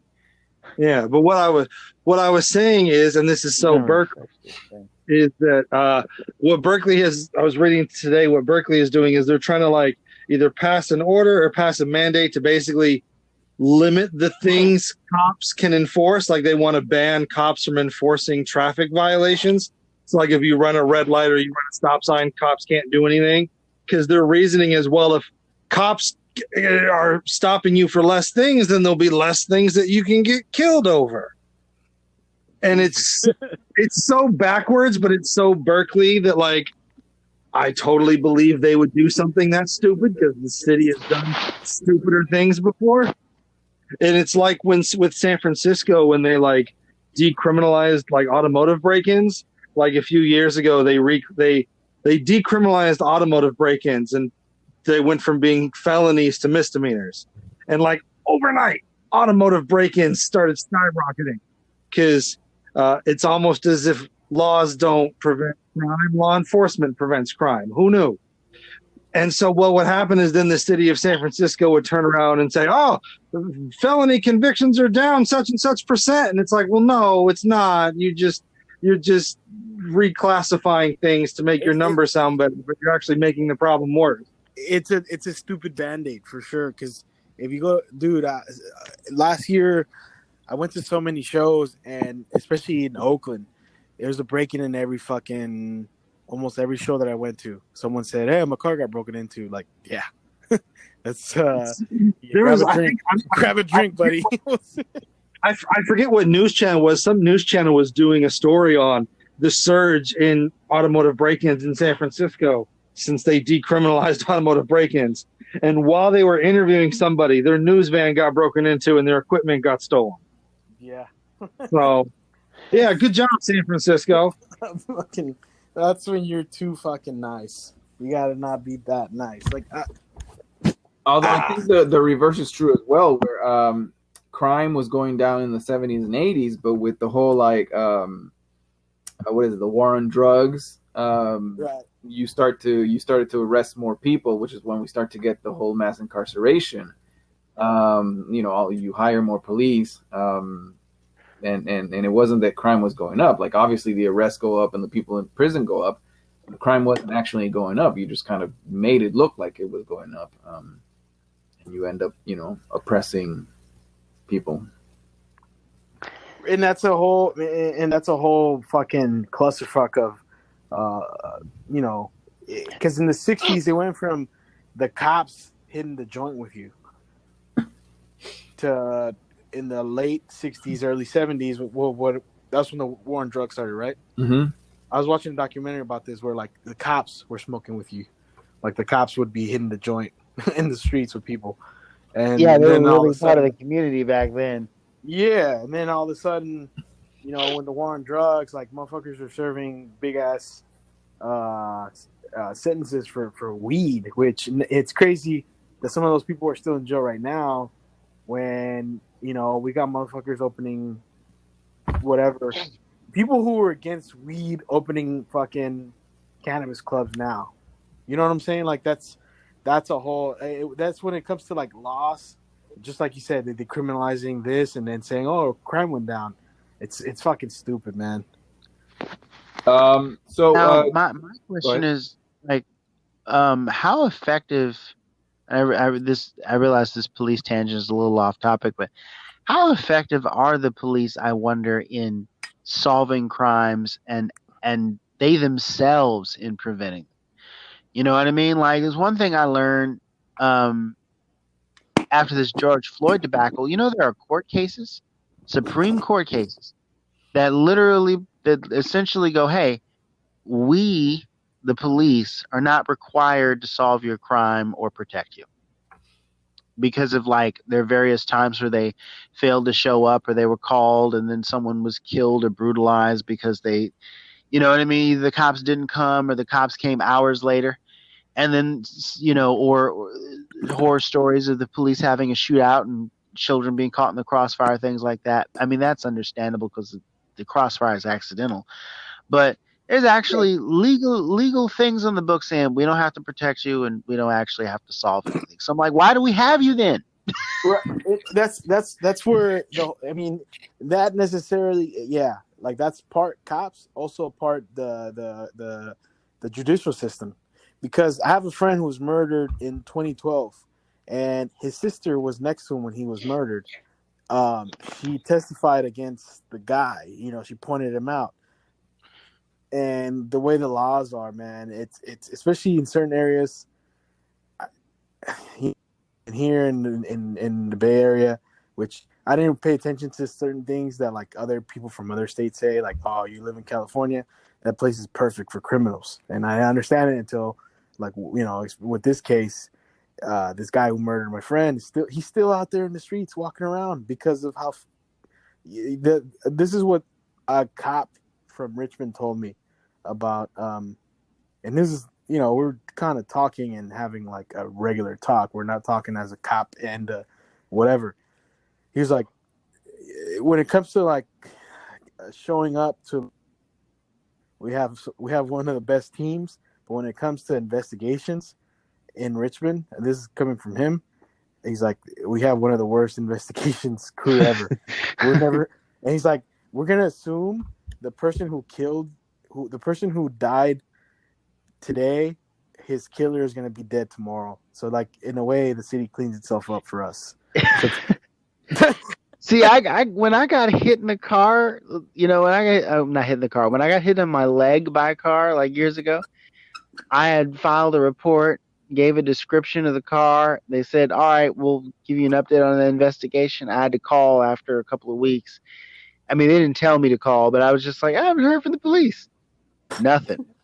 Absolutely nothing. So I don't know. I mean, I the more and more I look at the police and the way that they're functioning, in a lot of places, I feel like where's Batman? Where's Batman at? Because Batman came out because Gotham City was corrupt. We need a Batman in every city. Damn it. I don't know, man. I don't think Batman's on our side. I think. Good point. Never mind. Yeah. So I wanted to talk about the point that JD made, where it's like, okay, so you cinema is just cinema at the end of the day. You have other institutions that are far more important.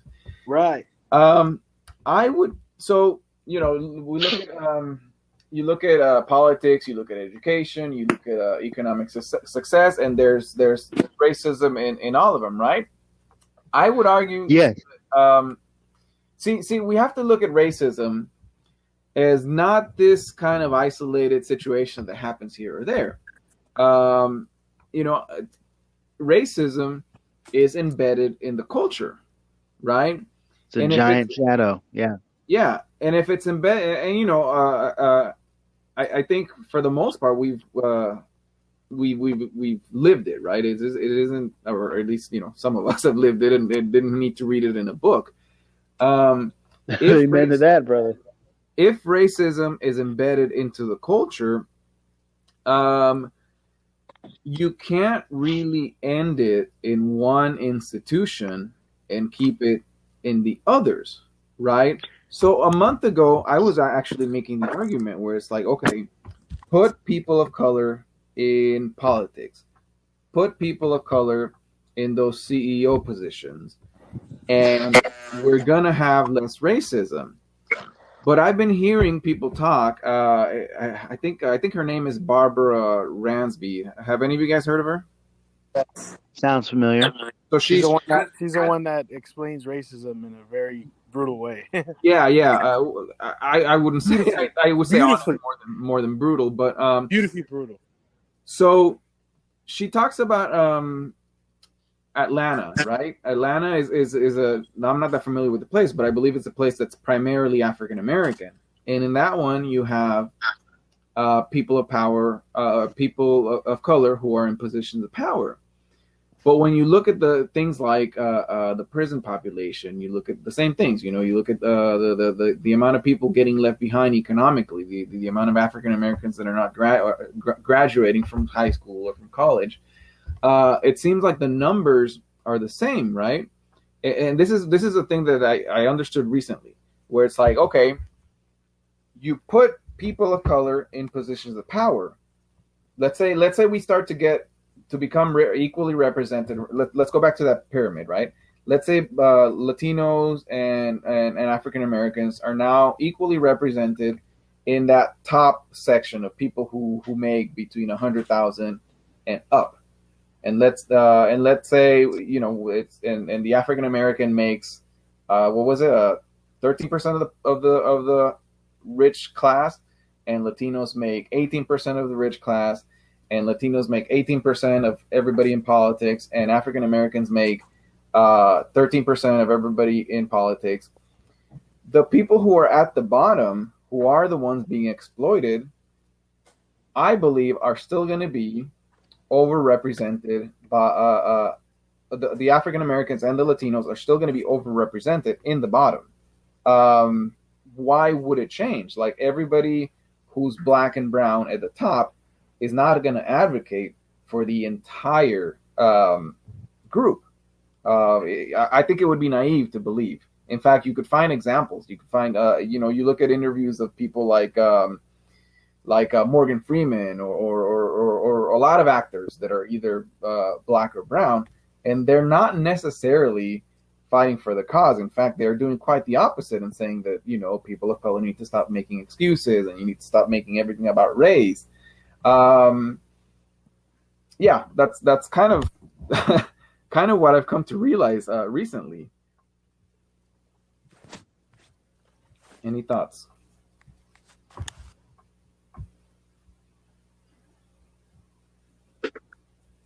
We all still here? JD, Martin, still here? I hope did we lose everybody? Good question. I'm still here. Sorry. Oh, okay. Okay. Well, here's my thought. Like, I guess this could be a blanket thought on what you just said. Like, okay, hypothetically, find a way to solve racism. We're still gonna fuck each other in another way. You know what I'm saying? Like, if we're not racist, then we'll figure out another way to fuck each other over. Yeah. I mean, people as individuals can be complete jerkwads to each other without needing to be racist. A psychopath, you know what I mean, is a psychopath. You know what I mean? Like, at the end of the day, isn't there a crossover where the Joker's appalled by Red Skull's Nazism? yeah, it's like the DC versus Marvel universe, and once once the Joker realizes that the Red Skull is a Nazi, the Joker's like, I'm a lot of things, but I'm not a racist Nazi jerk, and he kills him. I think he kills the Red Skull actually and takes over his operation. Even the Joker's like, wait, like he'll murder mass amounts of people, but he's like, you're a racist. I think a lot I may be a psychopath, but I'm an American psychopath. Yeah, that's what it is. You know what? Another thing that cracked me up is I think I've talked about him before. His interviews are on YouTube from an old HBO interview he did. The Iceman, the guy who was a contract killer back in the 70s. Yeah. Well, one of his interviews, he talked about how he killed a guy once. He disguised himself as a gay guy, and while he's talking, he kind of stops like, "Oh, I hope I'm not offending gay people." And it's just like, you're fucking talking about killing a guy. He killed over like 200 people, and he's like, "Hope I'm not offending." But it wasn't personal; it was business. That's right. It's just I don't know. But you know what? But you know, man, that's such an excellent point. Just so you guys know, Ted Bundy was a Republican. That isn't shocking at all for some reason. No, it's amazing how ingrained it is in our society to have this. And I honestly, when it comes to racism, I wouldn't be surprised if a good portion of the slave owners of the old time South were a bit psychopathic. I mean, think about it. They were willing to go out there and whip a human being near to death, nearly starve them. I'm not saying all of them were psychopaths. They didn't necessarily all have the psychopathic gene.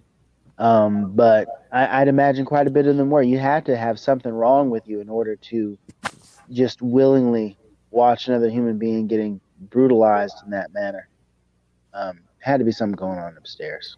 So can I say something about that? Yeah. You just talked about though, and this I don't mean to go off topic like this so much, but I recently, maybe in a few years ago, which is pretty recent, found out the origin of the word motherfucker, and it fucked me up.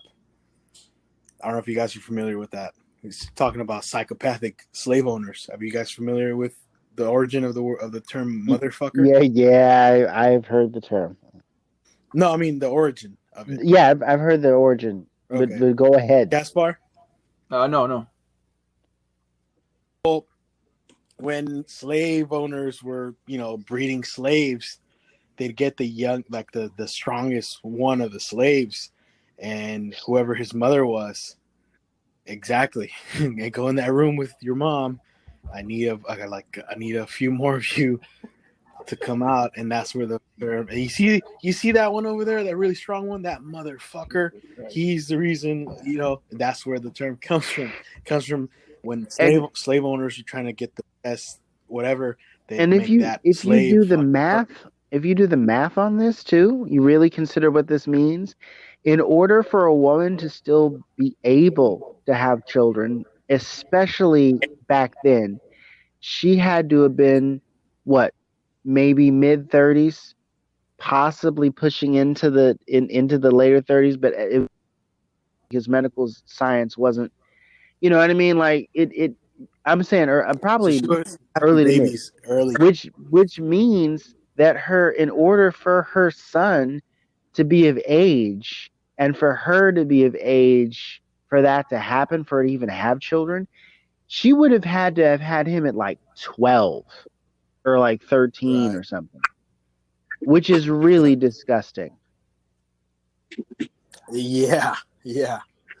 Disturbing as fuck, to say the least. So I mean, it was already disturbing with the whole incest angle, but then you've got to think it's like you're forcing these children to have babies. My God. And that's the thing, that when you hear about slavery, you just hear about, you think about just unpaid workers.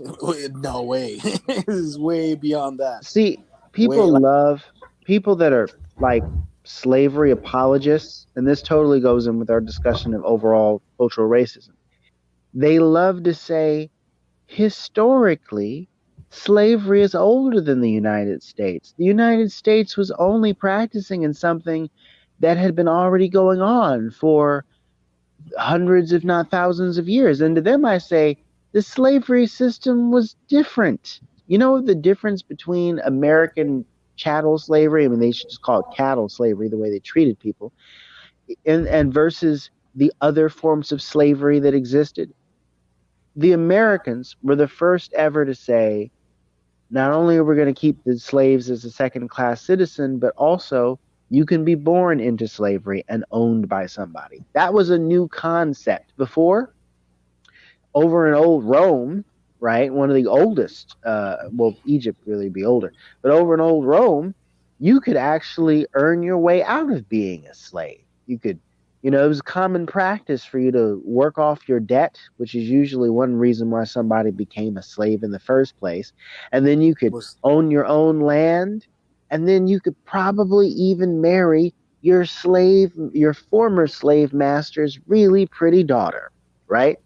None of this was afforded to the American Negro slave during this time period. So whenever people say, well, slavery was older than the United States, I'm like, miss me with that. It was worse over here, We need to get comfortable with talking about it. I think that's one of the problems with society is that we don't want to talk about these things. I think we're more comfortable with talking about slavery because it happened so long ago. But when you talk about more recent atrocities, based on race, we don't want to talk about it. Nobody wants to talk about it. And it's like, how can we address it? How can we fix it? How can we begin to any kind of healing process when we don't want to talk about it? Like even in schools. You have to have enough people who actually want to fix it. And some people don't even realize what needs fixing, and some people don't even care, even on a micro level. And I'll tell you from my own experience, my supervisor, I'm not going to name names, but I work for a company that specializes, I work for the school district, I also work at a private company, and they specialize in instructing students with a very particular curriculum, based on what your needs are. There's writing, math, reading, and study skills, all attuned to grade level. So it's out here in this really, kind of well-to-do area, smack dab in the middle of the urban sprawl, but it's sort of the suburbs within the within the hood, as it were. And because the whole city is thought of as the hood. But anyway, my boss is African American, and he told me that his experience as an African American administrator for that job, he didn't say it was horrendous, but from my perspective, it was. I've been working in the school district since for several years now, and I haven't experienced the level of racism that my boss working in the private sector in education over in that affluent area has. He said that, whenever, and he's worked other places in similar positions, and he says, when I worked in Atlanta as an educator, no one ever asked me my credentials. It's like you see people of color in all these different levels over there in Atlanta, but he's like, but even when he was working in New York, he was like, when I was in New York, no one ever asked me for my credentials or what it is that I could provide or what my history was. But he was like, since I've been here as center director, all these things hit me. Parents come in, and they're usually a certain particular kind of parent. Either they're Asian or they're white, and they automatically assume that I'm just the secretary in this office. Where's the directors? The director's office in the back. I have a meeting with so-and-so. Oh, I'm so-and-so. I'm the director. Or they come in and they assume I'm a teacher on the ground floor, like me, because it's what I do. Or they come in and they assume he's like, in order to get people to stop asking him about his credentials, because eventually that's what they do. Well, where did you go to school? What school did you go to? Et cetera, et cetera. He started hanging his degrees on the wall. He started putting his master's degree on his business cards. he put up posters. Silva, let me not say the company name, but he put up certain posters of kids of varying race. In particular, I had to put up at least 2 white kids just to get these people to stop turning up their nose at him and ask him all these like questions, because it's like, yo, I'm here for a reason. I'm here because I'm competent. And he told me, he said, look, you're the only instructor we have on the floor right now, and normally, like, I could show up in some khakis and like a really nice pair of sneakers and a button up or something, but he's like, I'm gonna need you to wear dress shoes because they're going to start talking. And normally I don't care if it's like a full-fledged group of teachers out there on the floor and everyone has their own individualized style, but you got to understand, he said, I'm black, you're black, and you're the only teacher on the floor, and these parents are going to start having all kinds of questions. They're not going to look at you first before they really look at the quality of your work when they're dealing with your. And I had a bunch of other, and yeah, not to go on. I know we got to wrap it up, but I could go on about this because the more he told me, the more horrified I was. But even out here in the Bay Area, I mean, it's no surprise, but there's still those systematic, nice, nasty racism is what you call this. The little nice, nasty emails, the turned up nose, the Jimmy Kimmel type.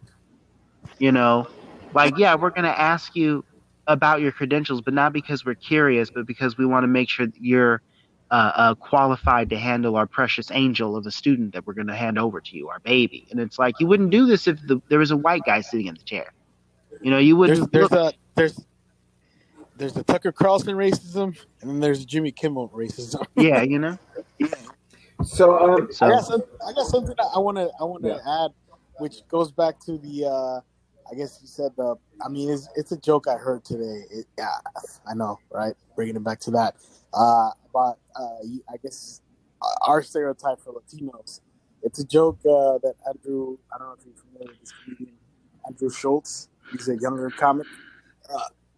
He has this joke where there's always this debate about who helped the Egyptians make who helped the aliens help the Egyptians make the pyramids, and it's like, but there's never a question about who helped them, who made the pyramids in Mexico. It's like nobody ever doubts that we made them because they see how we work. It's like when the aliens came, hey guys, you need help? No, go help the Jews. We're okay. Oh my gosh. Hey, you hit the nail on the head with that one. There's the one thing that's always been funny to me is the genre of fiction known as the Lost City, which is the idea that there's these British or French explorers or whatever European explorers go into the heart of Africa and they find some ancient city. And these stories were written in parallel to real life early exploration of the continent from like 1800s, 1700s, and what have you. And there's always this big question of who could possibly have built these complex structures in the middle of the Congo? Who, what people did this? And I'm like, the whole continent is full of Africans. Duh, their ancestors, stupid. Like, people are right in front of you, and you're just like, who could have done this? To me, it's incredibly racist to just totally just ignore the people right in front of you. It's sad. Yeah. So back to the pyramid, right? If we were to look at the people, if we were to look at other groups in that pyramid, you're gonna find the same thing that we find with if we divide people by race, right? If we look at women, for example, you look at we know that there's a pay gap between men and women when when you look at two people who are equally qualified, and it's the same thing with sexual orientation, the same thing with able-bodied people. Damn, I lost myself. So you do. Sorry, go ahead. You're doing good. Okay, yeah. So then, okay, how do we fix it? It's like how do we make it so that we don't have that? Well, it's like if we want to talk about changing systems, you got in my opinion, and I think, you know, people are going to disagree with this, you got to get rid of the pyramid. And it's a very unpopular point of view. I know in the U.S., like, we love our capitalism. People, You know how you get people, you know how you get rid of that pyramid, buddy? how? 2 words. Yeah. I forgot his first name. Vladimir Lenin. I'm just kidding. Socialism. I mean, Karl in a Marx. way, Karl Marx. Yeah, in a way, I guess. But socialism has still. I don't know. I don't think anyone's done socialism right to this day. So I've heard, you know, and The when you French look, are having a good time. Who? I said the French are having a good time. yeah, Yeah, that's why they have all these fucking riots that they didn't talk about all last year, where fucking what's his face had to leave his capital. I mean, that's a good sign if somebody in power had to step down. And I think Not step down. No, he just it was because of it has something to do with wages. yeah. So like that's what I'm saying. Like I don't think anyone's ever done it right. I don't think anyone's ever done it. I mean, there's a few countries in Europe that are social, that have some socialism in it. But when you look Because look, at China, when you look at the Soviet Union, when you look at Cuba or North Korea, like, those are still pyramids. You still have people at the top. right? And then the thing is, dude, only the people are made to live under socialism. The actual people on top are still in the kind of capitalistic in the way they run shit, man. So, so the last thing, hopefully the last thing I say, well, you know, you guys can talk after this, but so I was listening to an audiobook by Bell Hooks. This is another person that I would love to talk about. She was talking about feminism, right? So she was saying how during I think it's the 70s, you had basically white middle class women, hijack the feminist movement, and all the attention went to them, right? And so what these middle class white women are talking about, they're talking about how they go to school, they want to have a career, and they can't. They can't because they have to stay at home and raise the kids. And so they have to give up their career. And Bell Hooks is saying that's not all of feminism, even though all of the attention was going to those specific problems. Black women or working or women from the working class do not have that problem where they go home and watch the children. They also do not get to go to get an education the same way that a middle class woman does. She also talks about how, so she says that Black women in this society have a unique vantage point, right, where that white women do not. She also says that Black men do not have the same vantage point as black women, and I would add Latinos, both Latino men or just Latinos in general, to this, where like we don't have the same vantage point, because when you think of the pyramid, we're not at the bottom. You know, Latinos are not at completely at the bottom, even though we're down there. Especially men, we're not at the bottom. And so when we think of things that we have problems with society, for the most part, we don't have a problem with the pyramid. We like the pyramid. We love the pyramid. Our problem is our position in the pyramid. We would like to be higher. Whereas what Bell Hooks says, because she's a Black woman, she doesn't have those same opportunities. She doesn't have the same options to be higher in that pyramid. And so what she says is that because of that unique vantage point, it is up to Black women to come up with basically the solution. If you throw out that pyramid, what will replace it? And I agree that as a Latino man, my point of view is very limited, because I'm not all the way at the bottom. And so kind of what I'm trying to do recently is find people who have more limitations than I do and listen to what they have to say, because they're not as blinded as I am, if that makes any sense. Thoughts? Doesn't get better. Were you guys able to hear JD? Yeah, he was saying, well, it doesn't get any better than that. So, guys, thank you for leading us in this talk on this very important subject. Appreciate you putting in work. Yeah. Does anybody got any closing remarks before we call it an episode? I don't think there's a. I don't know. I don't think anyone knows the answer to this. People are too complicated. Well, that's not what I said. Like, that's not what I said in my closing remark. I know.